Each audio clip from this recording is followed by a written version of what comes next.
Urobíme si v Amerike obľúbený McCake alebo hrnčekový koláčik. Toto bude zase recept pokus omyl, tak uvidíme, čo z toho bude. Do misy pridáme 2 polievkové lyžice nutelly, 2 vajíčka, poriadne ich spolu rozmiešame, aby tam neboli hrudky.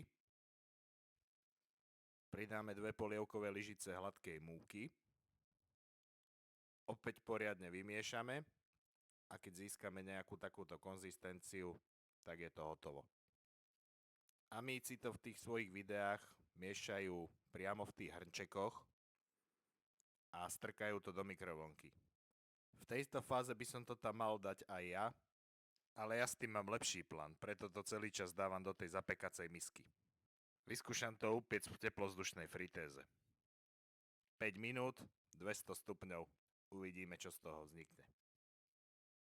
Fritéza zapípala, vytiahneme to a vyzerá to až podozrivo dobre. Vyskúšame na špárátko, či sa nebude lepiť. Tak toto dopadlo oveľa lepšie, než som čakal. Môžeš si to pripraviť ako rýchle raňajky, prípadne ako taký rýchly zákusok ku káve. Dobrú chuť a vidíme sa na budúce.